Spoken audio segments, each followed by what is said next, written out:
Well, guys, hi. Hi. Here we go again. Hi, Bobby. I've never talked with both of you at the same time. It's always been Chevy by himself, Dan by himself. But anyway, we'll have a go at this and see how we make out.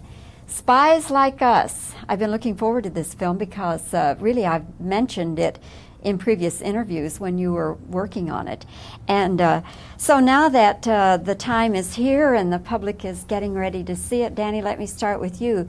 You wrote the story and the screenplay.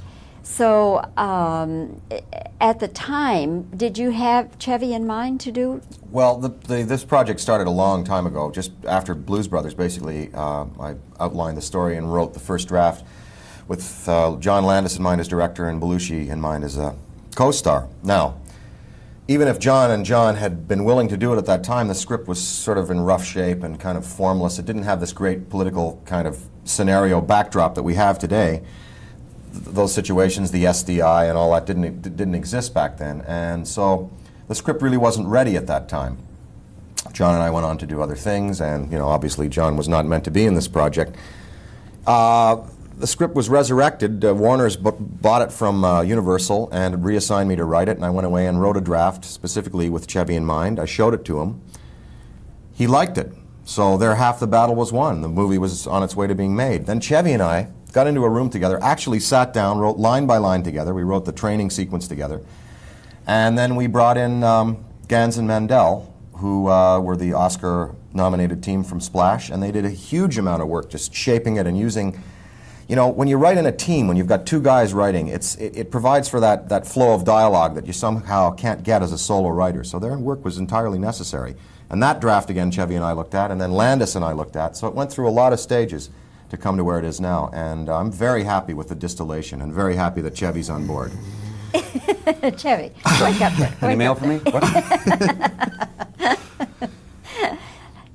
Watching this film, I'm thinking, here we are in the desert. Oh. And here we are in the snows of Norway, and I'm thinking... Pamir Mountains, actually, for the story, but go ahead. Oh, the where? It was supposed to be, well, we play Norway for the Pamir Mountains and Morocco for Pakistan. But yes, that's okay. the illusion, anyway. Okay, all right. Anyway, we're in the desert, and we're in the snowy mountains. So you had to be going from horrendous heat to horrendous From hot cold. to cold, yeah. Yes. All right, so as they say, how hot was it and how cold was it? Well, extraordinarily enough, in the mountains it was about 98 degrees, very hot. Sun Valley In the time. desert it was freezing, just absolutely like 30 below in the desert. So it was a difficult thing to do. So you're putting me off. I am. Well, sometimes mountains do get warm. It got very cold in Norway, and a lot of our shooting was at night. And we were up high in the fjords, inland from Bergen, which I know we're all familiar with. And I would say it got below zero easily, with the wind chill quite a bit colder than that. The Sahara was more than hot and dry, it was dusty, something I never really knew about that desert. Was you could be caked with dust just after a slight wind change. And that was the hardest part of shooting in the desert. It was just... there were a lot of little tornado-type winds, the kinds of things you get in Texas. They'd just shoot up, and you'd be blinded by it, and your face would just be caked with it. And but not that hot. Well, not too hot. Very dry. Always, squirting off the lenses with air and all that. I mean, It rained for the first time in 6 years when we got there, and there were children who lived there had never seen rain in the desert where we were. That is true. Yeah, the film unit. That's of course film units love rain. We get there. One thing you don't want is rain. Yeah. It ruins your day. We get there, and it rains for the first time in 6 years. In the desert in the Sahara. So we were blessing the population there with much needed water.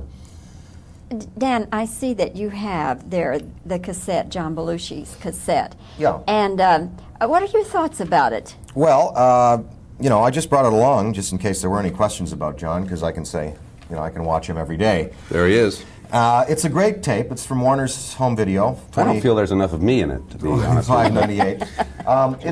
It's wonderful because it's full of music and also the best things that John did. And what it does is just remind us that we loved him because he was a great performer and a great talent. And it's beautifully edited. It's really a masterful piece.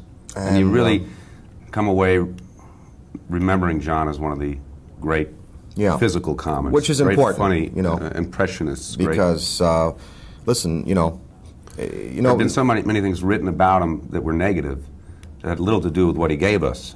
exactly. But this is very this positive. is really Judy's, his wife's undertaking, and she did it really well.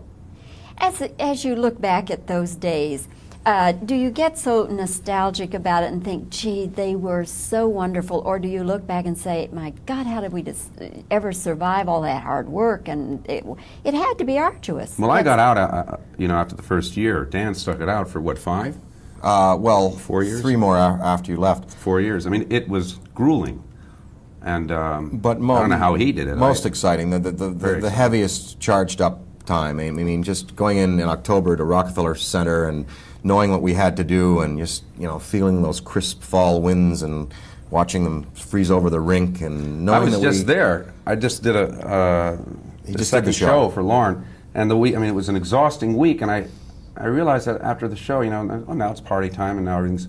But I realized they've got 20 more to do. I mean, in a row. I mean, it's just, and that's what we were doing, and I remember it was really. It's not something really you can, tough. It's you can't do it for go back. long. Can't go back easily, really. It's hard. No, it's hard to go back. Yeah.